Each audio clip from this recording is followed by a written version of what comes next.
Mae technoleg yn datblygu ac mae pobl ifanc yn cael mynediad i wybodaeth ac yn defnyddio gwasanaethau yn wahanol. Felly, mae gwaith Ieuenctid yn gorfod addasu'n sydyn fel ei fod yn parhau i gyfarfod anghenion newidiol pobl ifanc. Proses ydy cynllunio gwasanaeth, un sy'n gallu helpu i ailfeddwl ac arloesi'r gwasanaethau rydych chi'n ei gynnig. Mae'n ddull sydd yn helpu ni i feddwl yn greadigol, i gael i'w raidd y broblem, profi ein syniadau a darganfod datrysiadau sydd yn gweithio. Nod cwrs hyfforddiant DesYIng a'r pecyn cymorth ydy i gyflwyno'r arbenigedd yma i waith Gwybodaeth Ieuenctid. Y broses DesYIng. Mae 4 cam i'r broses defnyddir.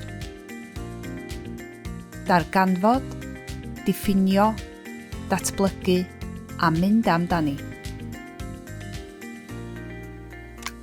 Cam 1.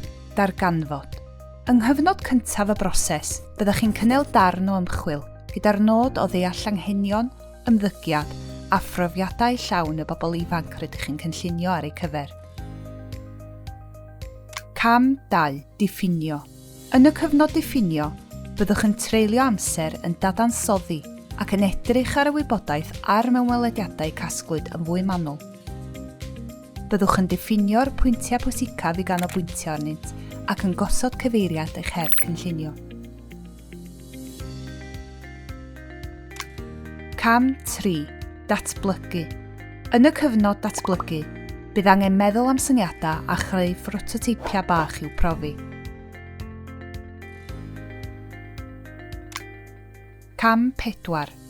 Mynd amdani. Gelwir y cam olaf yn mynd amdani, gan mai dyma'r cyfnod pe byddech yn datblygu eich syniadau, yn adeiladu ac yn gweithredu datrysiadau. Bydd y cwrs hyfforddiant DesYIng a'r pecyn cymorth yn eich helpu i ddatblygu eich dealltwriaeth o gynllunio gwasanaeth a sut mae rhoi hyn ar waith mewn gwaith Ieuenctid.